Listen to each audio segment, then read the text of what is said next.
everybody. How are we doing today? It is Tuesday, and it is the 30th of September, and I am going across to the US again, and we are with the one, the only, Vic Steffens, everyone. Welcome, Vic.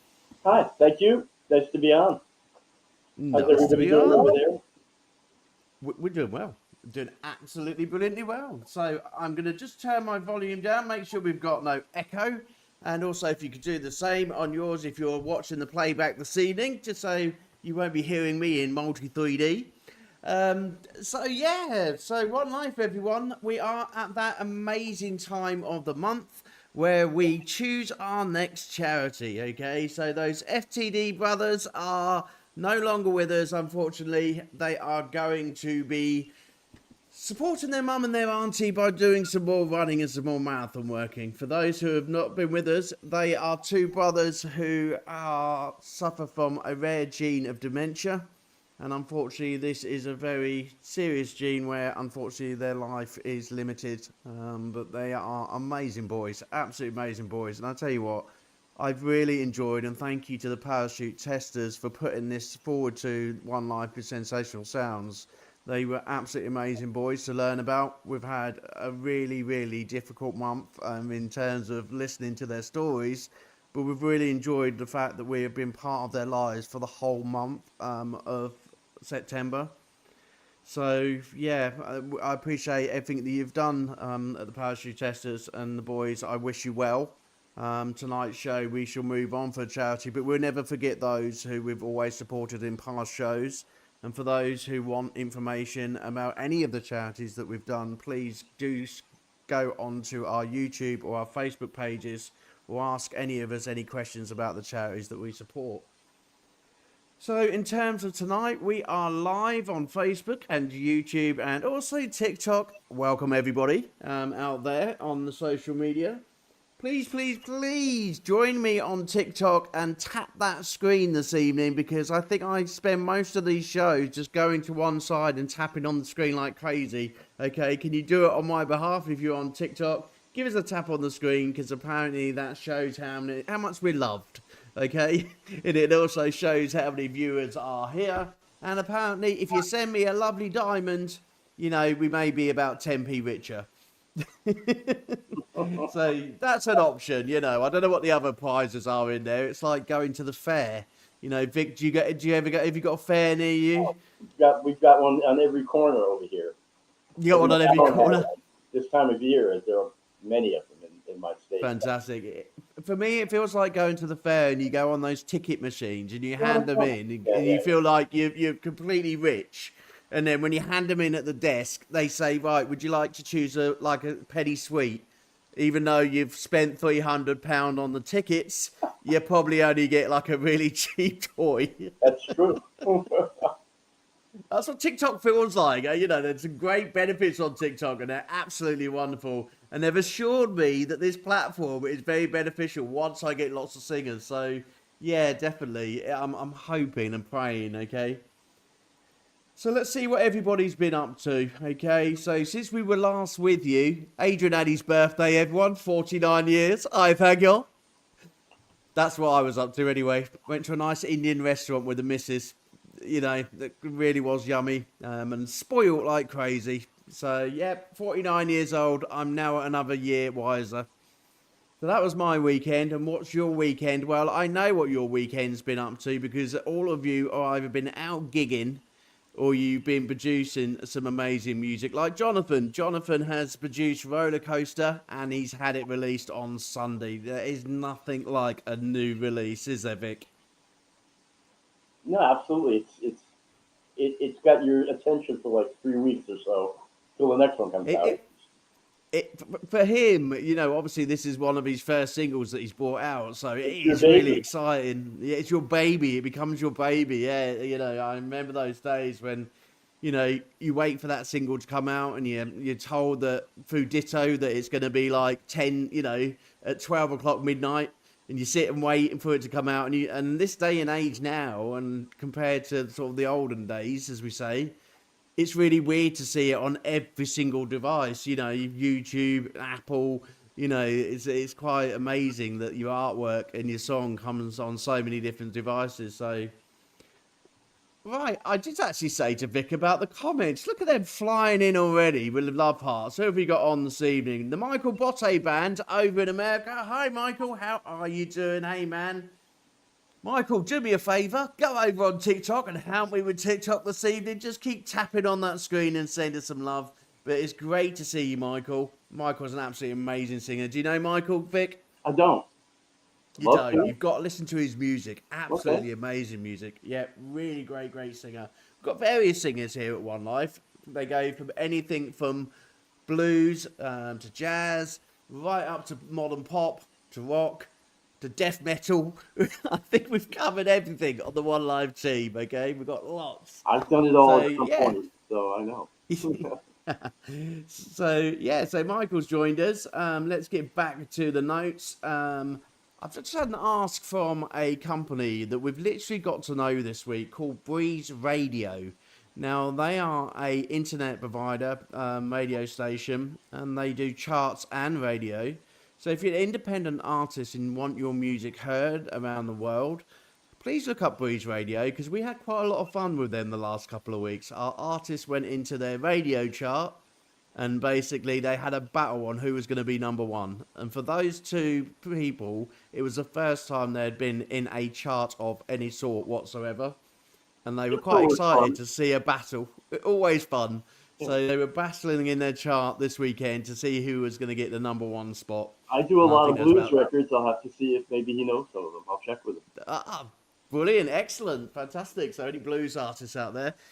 So Breeze Radio are new to us, and they basically are working alongside us, and they are inviting all independent artists who are part of One Life, and that means including Vic, okay, in part of One Life and One Life family, to give them a contact and let's get their charts going. They would like to get as many independent artists as possible. I will put the details on at the end of the show. And of course, any other radio stations, please get in contact with us because our independent artists love a good chart. They love a good competition. Have you found that, Vic? Over in America, do they love a good competition? Oh, totally. I mean, there's always something going on somewhere. I mean, you can't even get away from it. People love to do it. Yeah, they do. They do. I think we all do. We've all got a bit of Yeah. competitiveness in it. It's not just about singing and producing great music. I think sometimes, it's quite nice to know if you're going to win an award or, you're going to be noticed for the hard work you've done. If you're going to be an artist, that's part of your makeup. I say to people all the time, you can't be an artist and just want people to ignore you. You're there to be, paid attention to. So Exactly. it's part of what it is. I think it's fun. You got the Jose's, you got the Grammys. It's Grammy season at the moment, isn't it? Right. Everyone's sending their music into the Grammys, and all of the people who listen to the Grammy music, like Demetrius. Demetrius is listening to your Grammy requests coming in at the moment, and Yeah, everyone's I having do. to have a good I listen get to the them. Grammys. You get them, do you? Sure. Yeah. Brilliant, excellent. So, it's a very busy time of year. We've just had the award shows for the red carpet in Holland. Hmm. We've had the award shows at the ISSA in Atlanta. And the Jose's coming in 2 weeks' time. So it's been a busy award season over these last few months. So, but everyone, has done really, really well. In relation to One Life, the only other thing that I want to bring up is, yes, we are still looking for your entries into our new TikTok agency. Everybody keeps asking me how hard is it, and how much is it going to cost me? Well, it's going to cost you nothing. It's going to be you literally performing for your fans, your family, and TikTok is spending millions on music industry and our artists. I've seen a massive platform for artists to go and perform. It almost reminds me of the traditional busking stages where you go outside and you busk outside of Tesco's or something like that. But like I said to an artist today, you don't have to do that no more. You don't have to freeze during the winter Right. outside Tesco's and have like the little kids throwing like stones at you and things like that. You can go into your own room, keep warm, and basically perform for your audience, for your family, free of charge. There's competitions. There's head-to-heads, and also opportunities to be seen by the music industry. I have quite a few friends who have ended up with record labels, and ended up in the music industry because of TikTok. So why don't you give it a go, everyone? At the end of the day, it's a bit of fun. And at the end of the day, it's a way of collaborating and connecting with some great, great musicians. So if you want to sign up, please come and connect with us, and we will get you signed up. And that's it. And if you've not got 1,000 followers, we've got a magic key for you, because by the power of TikTok, they give all their agencies a key to be able to get into live. And that's one of the benefits of coming to join an agency. And also, if you get in trouble when you say something you shouldn't, you can also come and let us know, and we will try and get you out of trouble and out of jail. Okay, so you can try and make I've never sure. done Well, that. I don't. yeah, well, yeah. We've never had bans between us all, have we? I think I was saying to someone the other day, you only have to sneeze, you get a ban. So everybody, that is one life. Okay, and tonight we have got a very special guest and someone a bit different. We very rarely have music producers on the show. It's normally our singers and our bands and our artists. Occasionally, we do bring the other people into the show who are part of the music world, and I think that's really important, because I think you do such a major job to the music industry by producing people's music and working with artists around the world globally, and making sure that they're given the very best quality. Right. I think we can't live without you. I definitely couldn't live without any of my music producers, and I know Michael Botte exactly the same. He can't live without his. So it's great to have you on the show, and it's great to have you as part of our industry, because we can't live without you. So anyway, before I do Vic's interview, should we find out who our charity of the month is going to be? I think we should. Okay, let's get that over and done with, because I really want to go into Vic's history, because 40 plus years this young man's been going. He's like, I'm not an age over 21, innit, eh? Yeah. Well, I'm 19. 19, really, yeah. So we will quickly get this over and done with and find out. Well, it's over and done with. I don't want to Oh, put look it at in that that. way. Look at that. It's over here. Let's see all those great artists who come to the stage this month. So Jonathan Tate, Keelan James, they're both in the UK. A gentleman called Stuart, but I couldn't find your last name, but I remember it was Stuart. Buckle and Boots, quite a lot from the UK this month. Well done, UK. You represented yourselves very well. Vic Steffens, yourself sitting there. Jeff Sumner. We also have got Abacisa. I can't pronounce it. They are from Johannesburg, and they are a vocal group. And also John KT. So thank you for all taking part last month and giving up your time away from your music and your studio and joining in our great show. Let's see who it's going to be, shall we?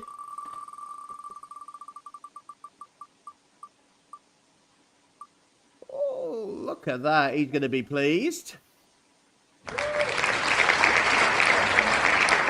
Fantastic. Okay, so Kellen James, you are our highlight artist of the month. Not that you need much highlighting at the moment, because this incredible UK country singer has been going from strength to strength to strength to strength. And I PR manage him, and he just is going into every chart that I can see, being picked up by every radio station. He is absolutely amazing. He came from the US, originally from California, I think. Come to the UK, and he's missing home so much that he's working his way back to try and get to America.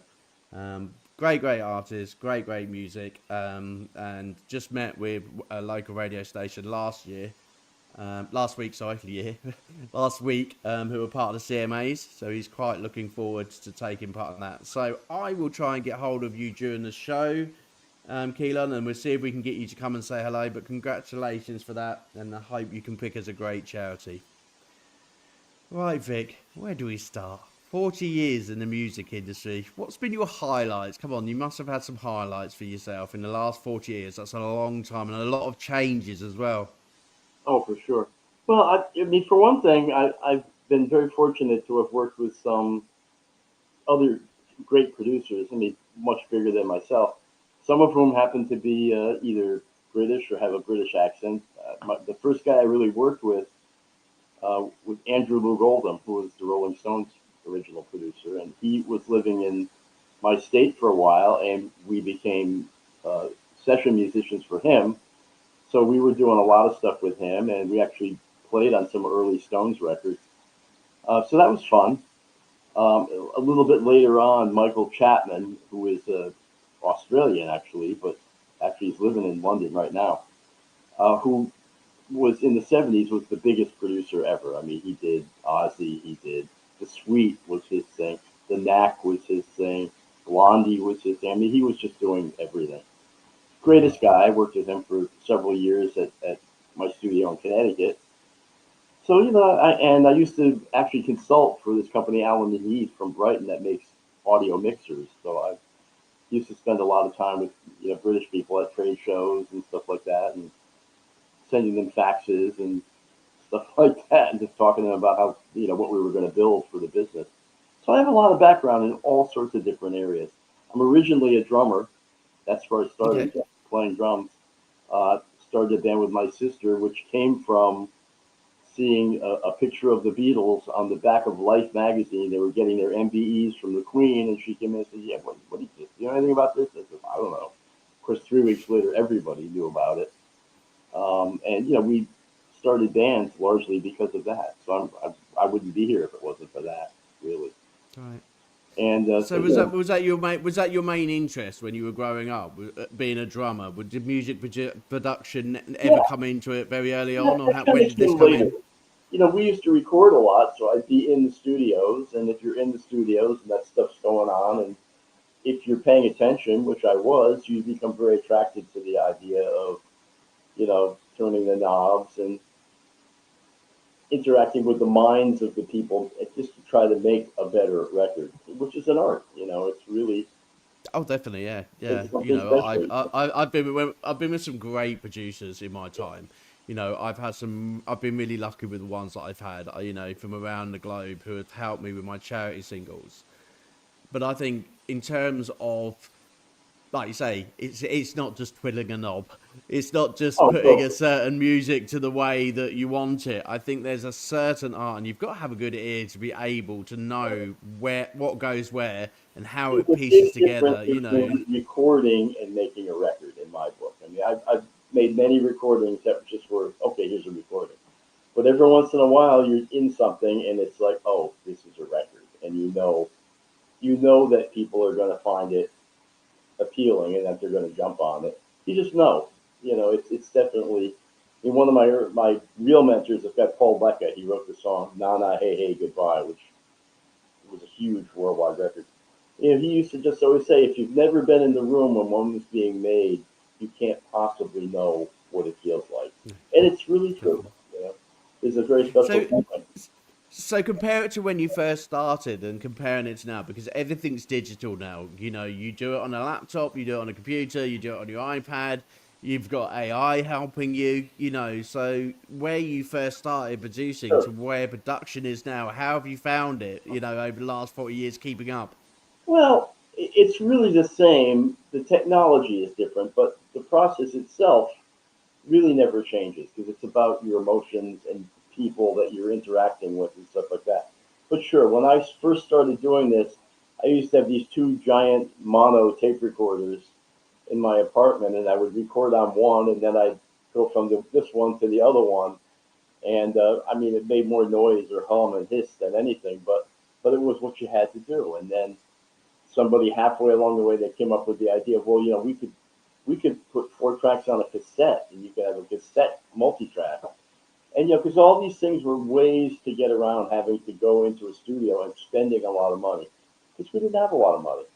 Record companies had money, but we were like, in order for us to make things to get record companies interested, we really had to apply ourselves to do that.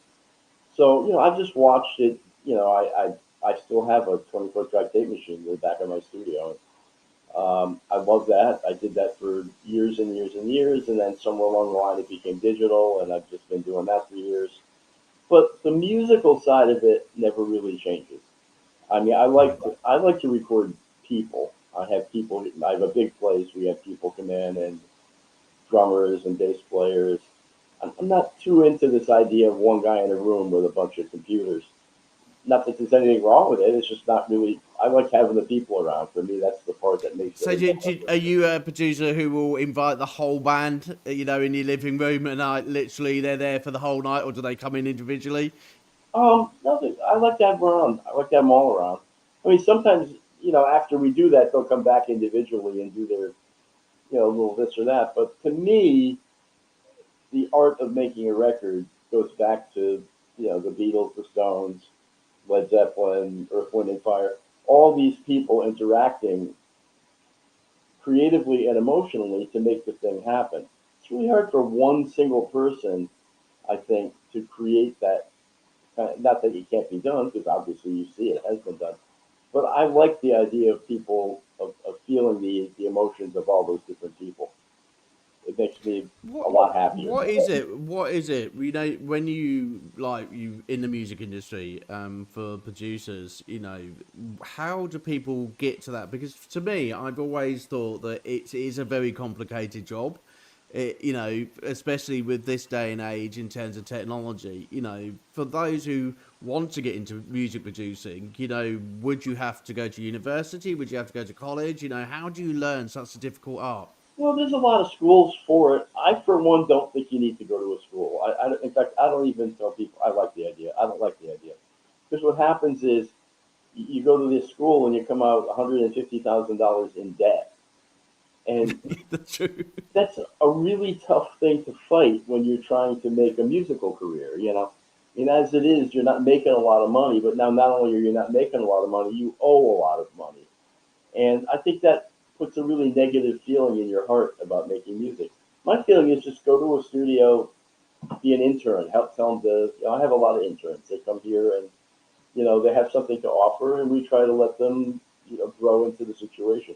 Because that's how I did it. I was a drummer, and I was in the studio all the time, so I just started watching. And sooner or later, people say, "Hey, could you just do this little thing?" And after a while, you pick up the skills and you learn how to do it. But it's very organic in terms of that. Mm. But there Mm. are schools that'll teach you the stuff of it. But honestly, you could learn it all. You can learn it on YouTube.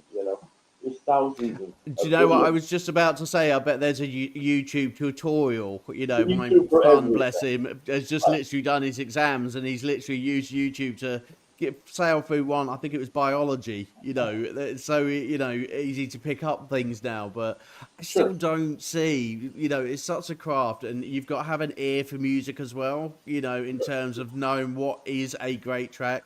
What are people looking for? What when you have people come to your studio and they come to bring an idea, what are producers looking for, which is going to get you from playing in a pub to being able to win a Grammy Award? Sure. Obviously you've had those sort of, you were saying before the show that you have some sort of dealings with the Grammys in terms of listening to the music. So, what have people got to bring in with their production to make it that good? Well, I mean, I think to me it all starts with the song in its rawest form. The songwriter who has an idea of something they want to say, and it doesn't have to be intellectual. It could be "Let's Dance." I mean, that was a hit, or it just it could be Louie Louie, or it could be a Wild Thing. I mean, there's all these different things that were hits, and you just have to have an idea that is universal enough for people to buy into it, really. And then at that point, it becomes a question of executing that idea in a way that attracts people to the song by the way it's put together, by the way the voices sound, by the way the words speak to them, all these different things. And every song is a little different recipe. There's really no one thing that if you do it every time, you're going to have a hit. You do the same thing Mm. 50 times in a row. One time it'll work, and the other 49 it might not. It's Before we have a look at your music, because we're going to delve into your music files very shortly. But has there been anyone in particular who's walked into your studio and you thought, you know what, they are going to make it? You know, there's no word, you don't even have to hardly do anything as a producer. You know, has there been anybody in those 40 years you Well, thought, there's been people wow? that have made it. I mean, I, one of my early on, I worked for a year and a half back around 1990 with Sly Stone. You know, probably one of the most iconic in this country artists ever. Who, I mean, he was the first multiracial band. He was a humanitarian. His lyrics were about raising humans up. You know, it wasn't overtly anything. It was positive music with a great vibe. And I was fortunate enough to work with him for about a year and a half. And just watching that gives you a viewpoint on it right there. I did a record with Harry Connick Jr. that was very successful, and that was great. The girl group SWV back in the 2000s had a double platinum record that I did with them. You know, all these things, but they're all different, and there's really, but you do recognize about all of them that there's something special. Don't ask me what it is because I don't know specifically. You know This that is you feel something. it. You know that, oh, this is different. Brilliant. This could Well, have. let's show my audience because they're very quiet at the moment. Where are you all this evening? Are you having a snooze out there? Facebook, YouTube, and also TikTok. TikTok, you're letting me down this evening. You're making me tap on the screen. Please go and share the show tonight because it's a great time to join us because we're going into the music side of the show. So I'm going to bring the music up on the screen, and you are going to choose one of your favorite tracks from this album here, and you're going to tell the audience a bit about it. So I'm just behind the screen. I haven't left the screen. I'm still here. But as we're looking down this, tell us a bit about how this was formed. You know, Songs from the Heart, Sure. Volume 1, collaborations. How was that Well, formed? this has been quite a while in the making. I started working with this guy. His name is Ed Daniel, probably 7 or 8 years ago, and he showed up and he was writing songs.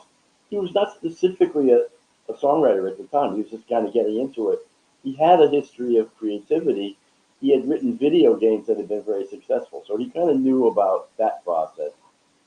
But he had an idea of what he wanted to say. He wanted very positive music. He didn't want negativity in there. And he gave me the opportunity. He would bring me a song and he'd say, well, fine, who's the best person you know to sing with? Who are the best people to play it? You let me get the best people to do it all. And we ended up with some great singers, some great background singers that I had used on different records. Um, a string arranger from Nashville who had done Coldplay and Foreigner and all these big bands, who really liked what we were doing. He was happy to help.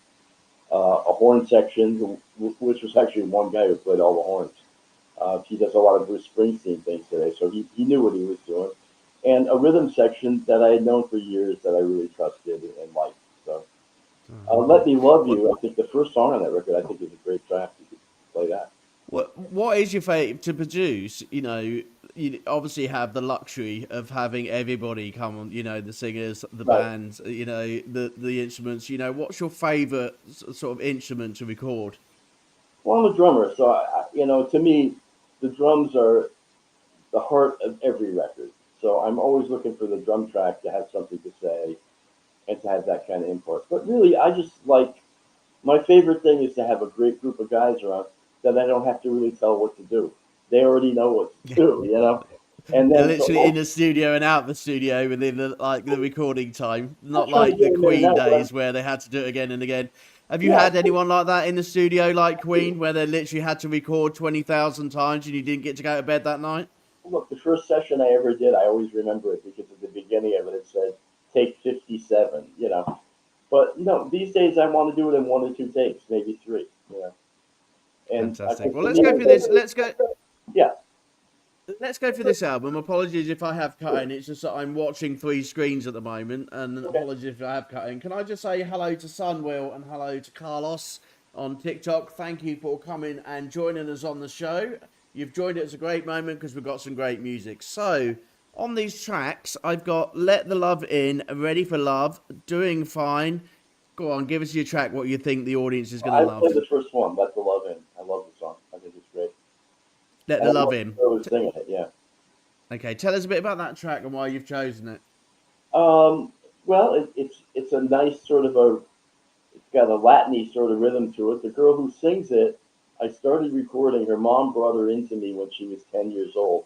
Now she's 21, so I've worked with her for years.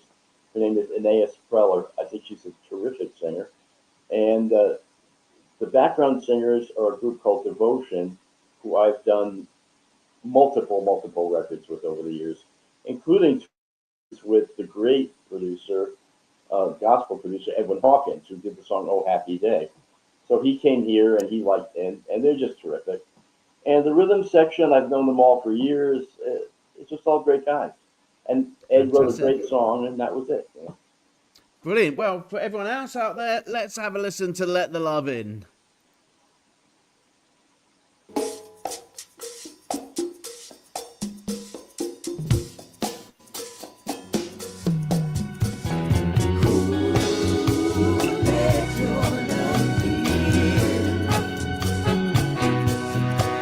Let the love in just for a while till you realize someone cares. Let the love in, bask in the feeling of magic in the air. Don't know why you deny all your feelings within. It would be a crime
Fantastic. Absolutely beautiful music. Nice and chilled, nice and relaxed. Absolutely beautiful.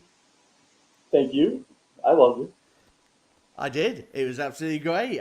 Do you know, I love this show. I get to listen to so much great Yeah. music, and such a variety of music throughout the week as well. It's absolutely brilliant.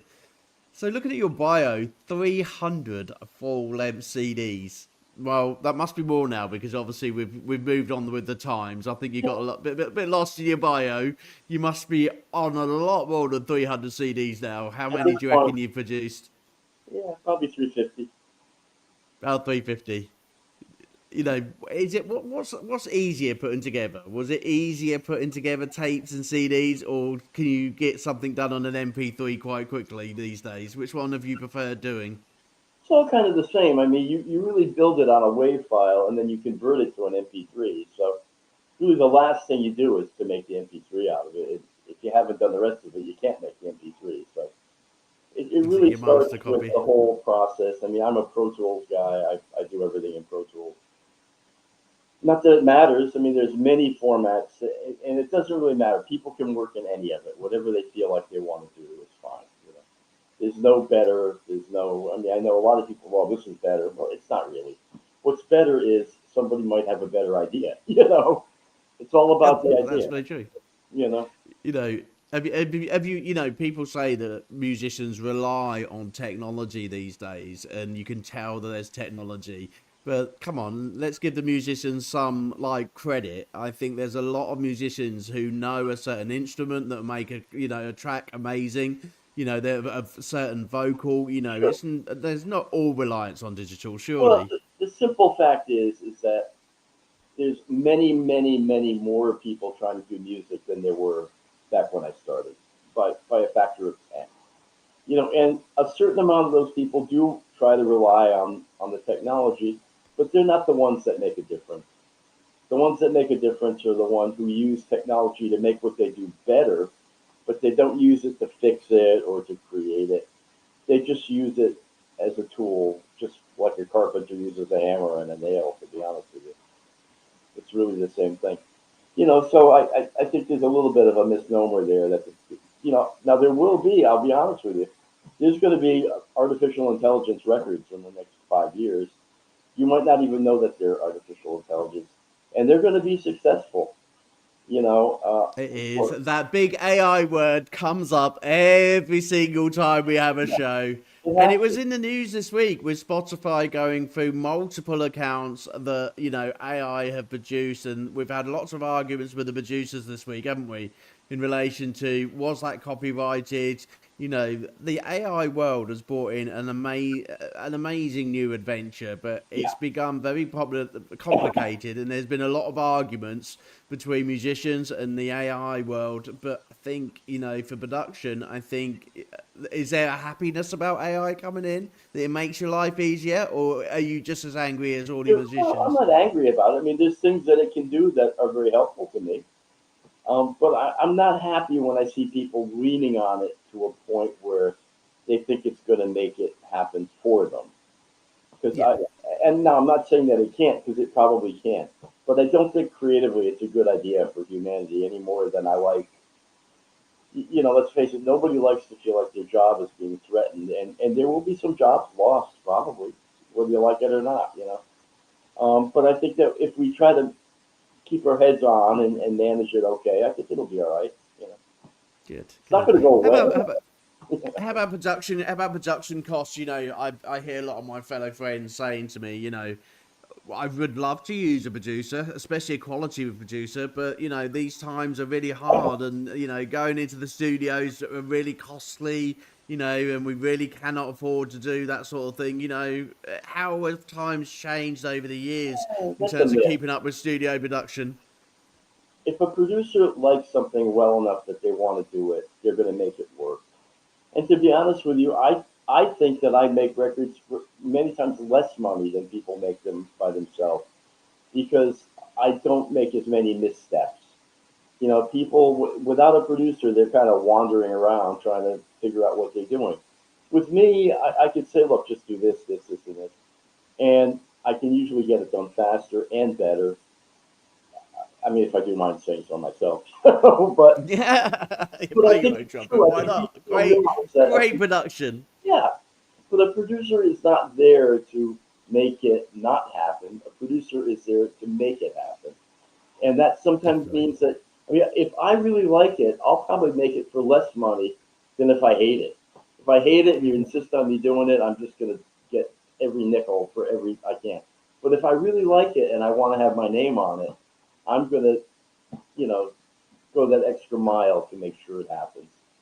Definitely. And Definitely. that's, I think, the And way it should be. I think it has been. I think, we worry about the cost of going in with a producer. However, I think all of the producers that I've worked with around the globe, and I have worked with many around the Yeah, globe in my sure. career, and I think all of them have been flexible. Yes, All have been supportive. All of them have, said to me, if it's a great record, we will sort out the price at the end. I've had sort of flexi schemes where I can pay like on installments. And to be honest, yes, there's been ones where I've had to say, do you know what, that's way out of my price range. However, in general, I found it that I've been able to keep it as part of my music journey. And, there's always been an interest of yeah, producers in my music. And to be honest, they're part of my team. They've always been part of my team. And that relationship growing up as a musician with your producer, if you've got an amazing producer, you will stick to that same producer for most of your career. that's You know, true. you must have had some singers in your career where they started off with you and as beginners, and now they're absolutely flourishing. Yeah, sure. I mean, first of all, I think if a producer's giving you a price that's just impossible, I think there's a fairly good chance that he maybe doesn't really want to do it, you know? So he'll just make the money an excuse, and that'll be that. Because I've never seen a producer, if he hears that something that moves him or that interests him, I've never seen him want to walk away from it. It just doesn't work that way. You know, you're in this business to try to make compelling records. You're not in this business Definitely. to make nonsense. You know, you're here, and if somebody's bringing you something that you think you can bring something to the table for and make it be something, you're going to want to do it. And if that means you have to support it a little bit financially, you're going to want to do that. You're not going to want to walk away from something that you believe in. That just doesn't make sense to me. It's even the producers these days who are getting the luxury of having PR management over in That's true. America. And Christina has actually just come onto the show to say hi to you, Vic. So she's put hello, Vic and Adrian. That's her Hello. first message. Let's see what her second one. Hello. She said, "Thank you, Vic, for all the terrific referrals to name drops. Jeff Summer and the Roasters and Sal Amarenzito." Yeah, these are all things that are either out or are coming out that I've been doing. Sure. Fantastic. Some I great love that. artists we've had them on the show. Absolutely amazing music. So you're obviously doing good because they're pleased with your music, and when they bring it out on the show, our viewers are very happy with the music as well. So there's some good opportunities out there. So yeah, there's some great, and thank you, Christina. You work like a workhorse. You've got so many people on your books, and you do an amazing job. And I think as a PR, she's having a blast with you all. Yeah, well, I see that. You know, she comes out to the shows. I'll see her there. You know, having a good time, interacting with the band and the people. It's important. You know, it is important. You can't be detached from Fantastic. everything and make it happen. It doesn't work that way. No, she does work very very hard. All the PR people do work very hard, and we've got many PR. Obviously, we have Muriel over in France for us at One Life, and we have Caden over in America for us. Louis Humphrey. The PR people really do work with the artists to make sure that they're seen and heard, and also they come on to great shows. So thank you very much, Christina, for joining us. We're going to put another song on, and we're going to try and see if Kaylin is at home in relation to coming and meeting us all so we can know what charity we are supporting next month. So while we're doing that, we're going to put your last track on of the evening, and we're going to go back to your album, and you're going to tell us which one we should choose. Um, wow, it's hard. I'll tell Depends you on what, can what I choose one? I'll tell you what, I'm going to choose which one at one we're gonna random. I don't name. know these tracks. because these were sent to me tonight before the program, so I don't know these tracks. But I'm gonna choose one at random, and I'm gonna put on. Okay, I've got a feeling that this is a good track, so I'm going to go for this one. Tell us a bit about I Got a Feeling and how that was written and who it was written by. They're all the songs are started by Daniel, and what Okay. Ed does, and we decide on a singer, and then he goes to the singer and he says, okay, well, here's the general idea of the song. Now you take it where you want to take it, lyrically, melodically.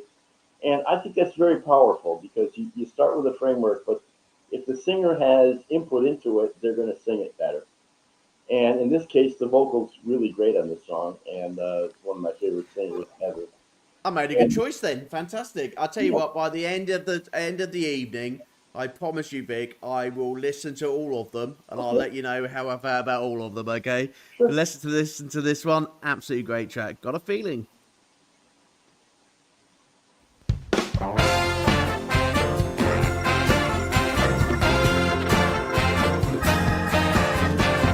Feeling kinda nervous, a bit frightened, excited too.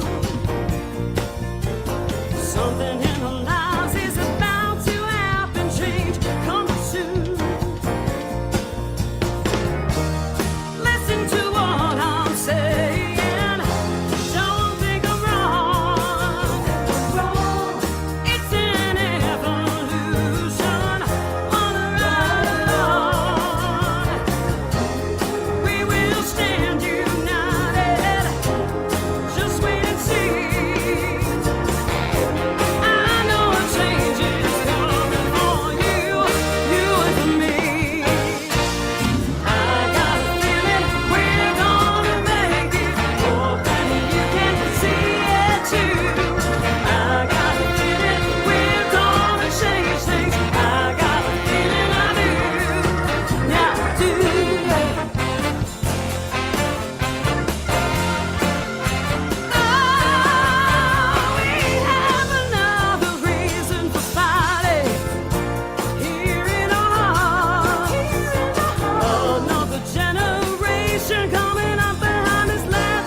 song, and it's carrying on for us. Look at that. No, we're not listening to you now. We're going to listen to you later.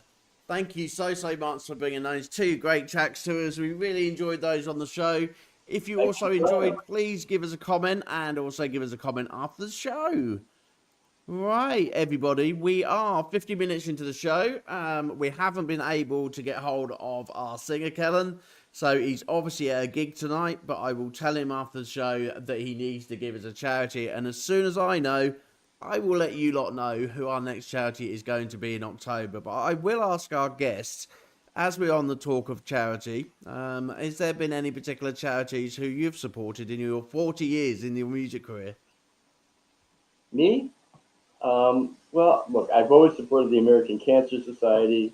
I've got several clients that have come down with that, and some of them have been supported by them and gotten through it. So that's always a good thing. I support any veterans organization. I have a band that I produce pro bono for that, and any of the VA kind of things. I mean, I love all that stuff. There's a zillion great charities. Pick one. Brilliant. It's brilliant to hear, and it's brilliant to, hear people even like Bono still doing very good things for charities, and also like yourself. It's always a really important part of the show. Christina, thank you so much for these great comments, Vic. There's some real love for you this evening, okay? Great show. We both rock. There you go. I appreciate you having me on. So, Christina, as you are staying around, and I can see that there's people floating around on the various socials, it is time to put some money in Kellen's pocket and also put some support to his great charity, okay? As we are starting early, we are saying goodbye to the FTD brothers over in Ireland, and we will be getting a new great charity this evening. So I'll tell you what, everybody, should we help him out? Should we get there nice and early this month and make sure that he's got a good start, okay?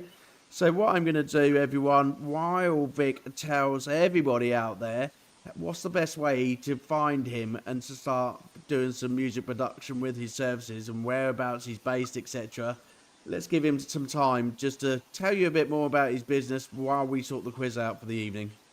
Well, my studio is Horizon Music Group in West Haven, Connecticut. It's a great spot. We have a lot of great people that just hang around here and help us out. You can find that at www.horizonmusicgroup.com is our website. You can reach me through that, or if you want to just contact me directly, my email is Steffmo, STEFFMO at AOL.com. And I'm happy to talk to anybody. If you want to send me stuff, I listen to everything. If you need some help or you want some advice, I'm happy to do what I can. If you feel like coming over to Connecticut and making a record, I'd be happy to do it. Or if you want to fly me someplace, I'll do that too. I like to make music. I like people. So I like Brilliant. That. Excellent. Brilliant. Okay, so let's do our quiz show. This is literally 10 questions. It's nice and easy. Well, it depends on the wheel. Okay, I always say it's nice and easy, and then I get science and nature, and I'm useless at science and nature. Okay, so hopefully it's going to be nice and kind to us. Last session that we was on last week on Friday, it was the movies. So we had quite fun with the movies. We thought it was going to be easy, and we ended up 2 out of 10. So I do help you out. Okay, we take a question each. Let's see what it's going to be tonight.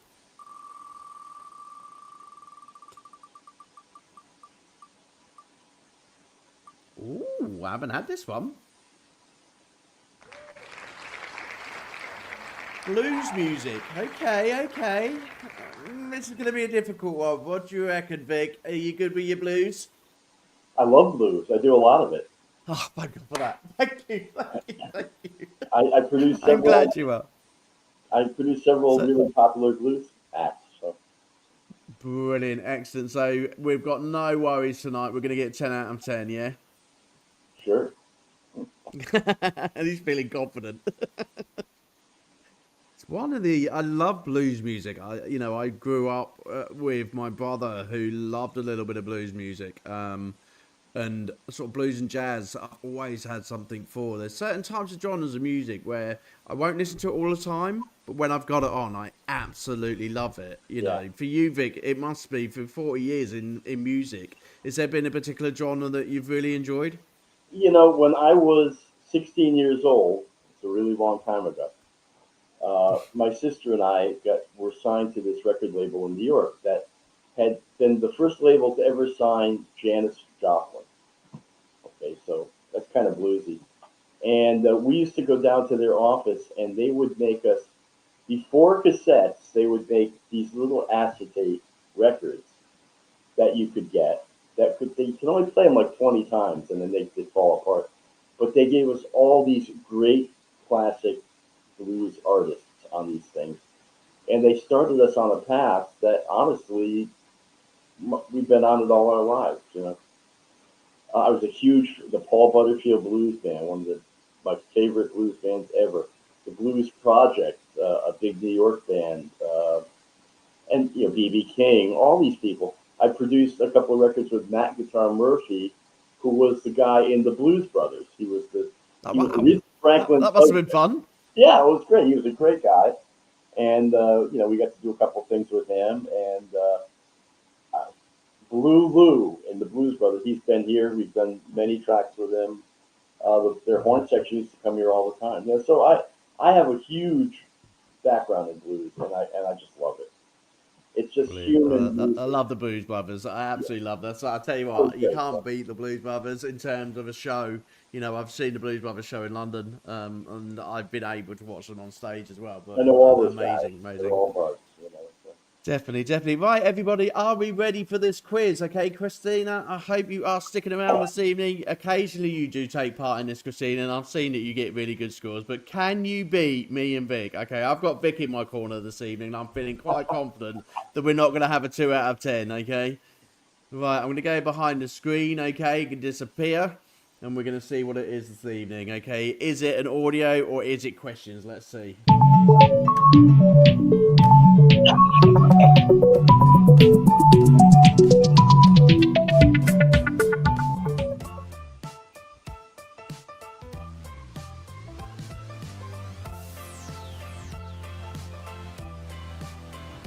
Question 1, everyone.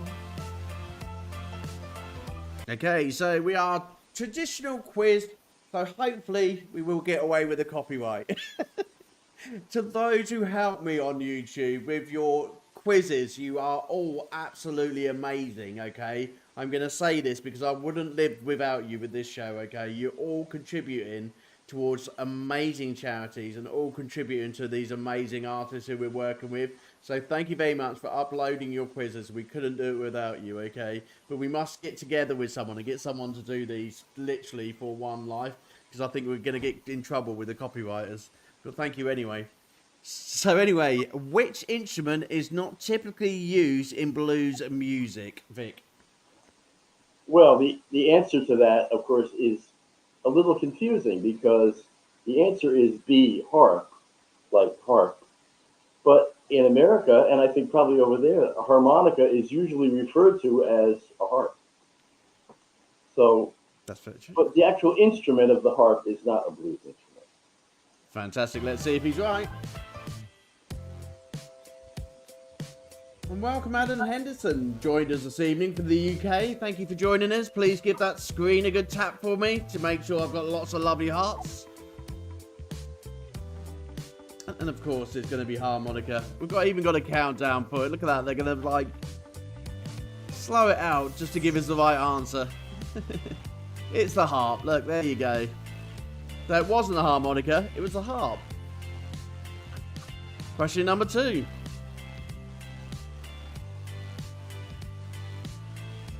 Okay, question number 2. B.B. King isn't the only blues artist which is with the surname King. Which of these is not a blues singer? So we've got Albert King, Earl King, Freddie King, and Stephen King. Well, I know for a fact that it's not Stephen King because he's a horror writer. So it's definitely not Stephen King. Well, that would be Vic? funny. Yeah, I mean, I'm not sure who Earl King is, but I know Stephen King is not a blues singer. So you are right. So which one are you going for? D, yours, Stephen King. Not a blues singer. He's definitely not. No. He produces horrible films like It. I don't like clowns. And he's definitely not a blues singer. I don't know who Earl King is, though. I'm confused now. Yeah, me I'm trying either. to think of an I Earl don't- King. No. Trying to think. Anyone in the audience, can you tell us who Earl King is, if you know? There you go. The answer to your question number 2 is Stephen King, of course. Question number 3, everyone.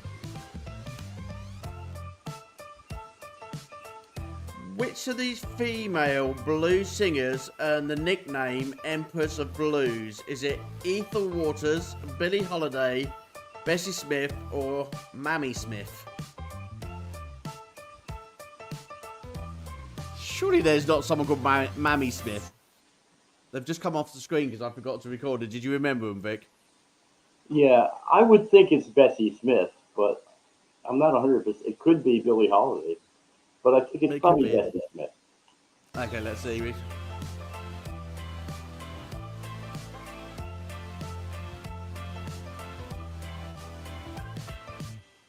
It's Bessie Smith. Yeah, Did you get that one right, Vic? yes, I did. You did. We're doing well tonight. We're doing well. We beat last week's score.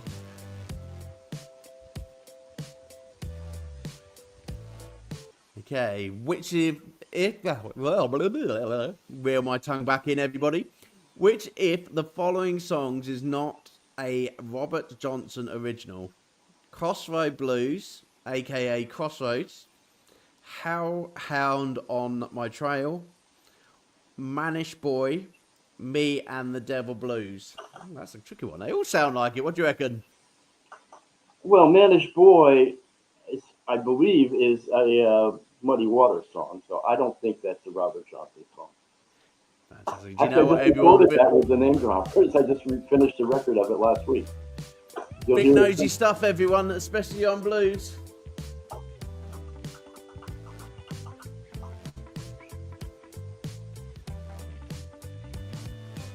We have got new followers this evening. Thank you for following the One Life team on TikTok. I really appreciate it. Okay, he's Manish Boy. It was written by Muddy Waters. Question number 5, everyone. Chicago and Memphis are styles of blues. Which of these is not a style of blues? Is it Minneapolis, Louisiana, Delta, or West Coast? Go on, Vic. Either A or C. I think probably A, Minneapolis. I don't know that. Minneapolis, okay. If I was to come over to US, where would be my place to literally sit and listen to blues all night? Well, you would go to Chicago. You go to Chicago. Fantastic.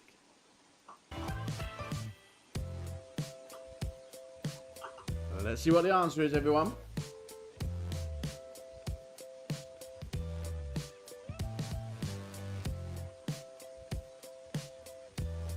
Okay, and the answer is Minneapolis. Yay. Welcome, John Watson, to the show on TikTok. Give us some love, give some taps on the screen.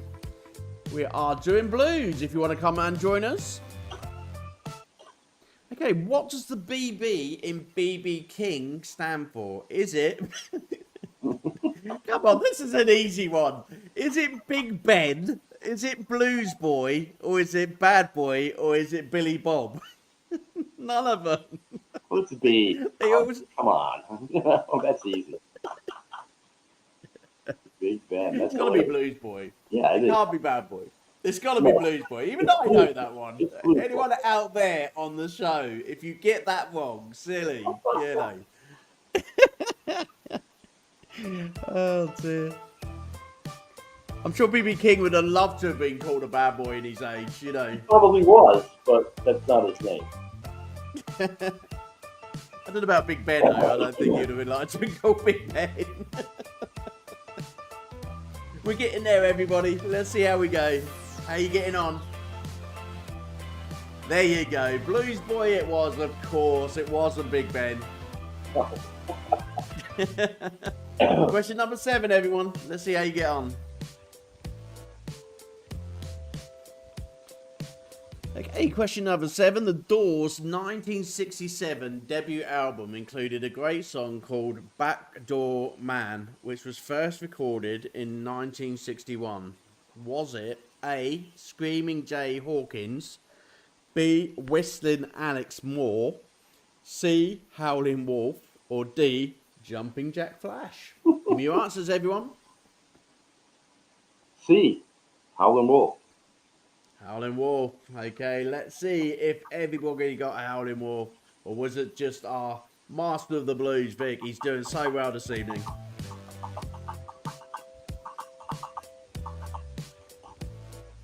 Everyone, give it to us. Come on. We know it is Howling Wolf.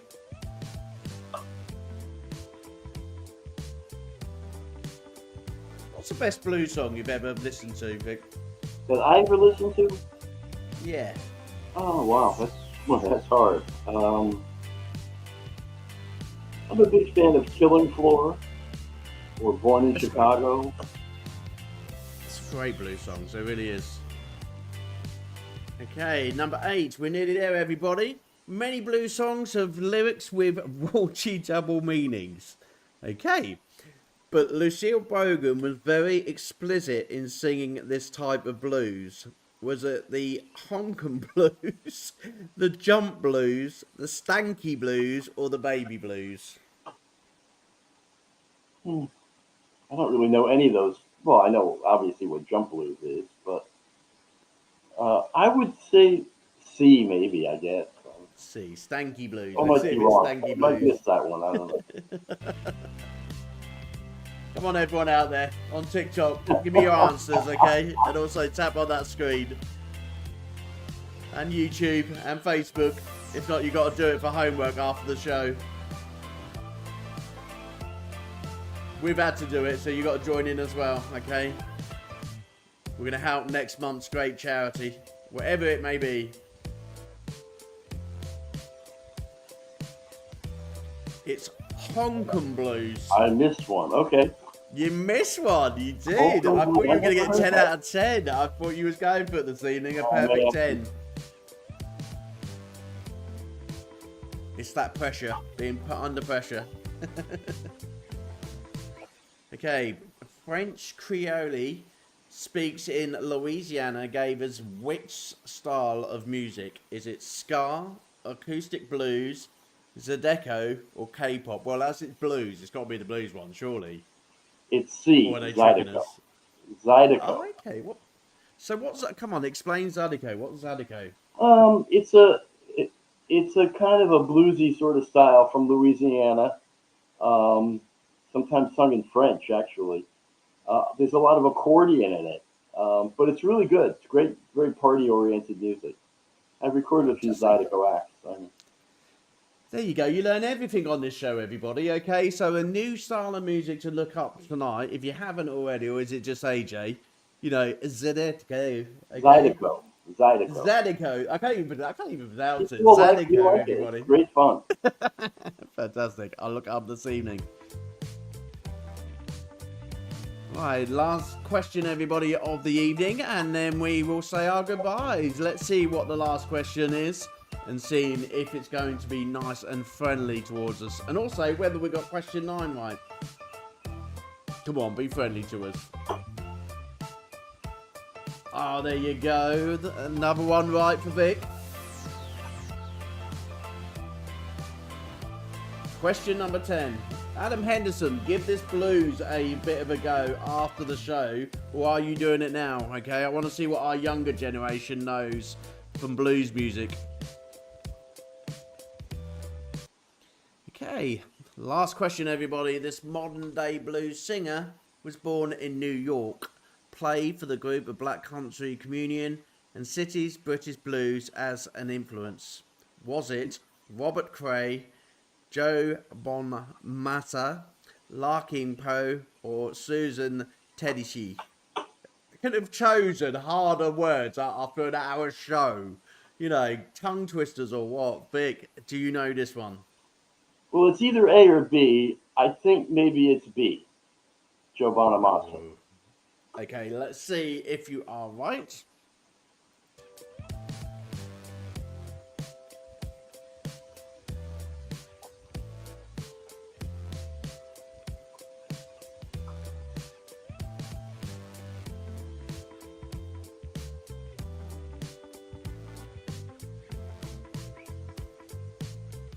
It is. Joe, look at that. 9 out of 10. Well done, Vic. You certainly Thank know you. your stuff. Thank you. Certainly know your stuff when it comes to blues. Okay, we are going to stop the quiz there. How did everyone else do? Please leave your score on the screen after the show. And if you got below, that means you have to work doubly hard for Kellen's charity next month, okay? And give him lots of help and lots of support, okay? So we're going to come back to the show, everybody. We are going to say goodnight to our guest. But before he goes, is there anyone particularly you want to say thank you to for helping you in your music career? Well, the most important guy to me was this guy, Paul Lecca, who wrote and produced a whole bunch of hits back in the 70s. Cats in the Cradle by Harry Chapin. Nana Hey Hey Goodbye by Steam. He had a bunch of platinum records. And he was the one that took me under his wing and introduced me to everybody and showed me the ropes. So I got to say him. Brilliant, fantastic. Well, I'm going to thank everybody out there in Facebook, YouTube, and TikTok for joining our show this evening. I tell you what, I've learned a lot this evening, and I hope you have all. You know, I've been really nice having a producer on the show. But we are back to our singers this week on Friday, I think it is, or over the weekend. Do you know what? I get lost in days. I just like take it as it comes. Okay, so please take it as it comes with us. Listen to our new singers on TikTok, okay? We will try and get them on their shows for you. And throughout the week, keep us company and, yeah, join our great services. It's been a great evening. Thank you, Christina, for bringing another great artist to the show. AJ's going to sign off, and we'll see you all very, very soon, okay? Take good care. Thank you. Bye-bye. It was great.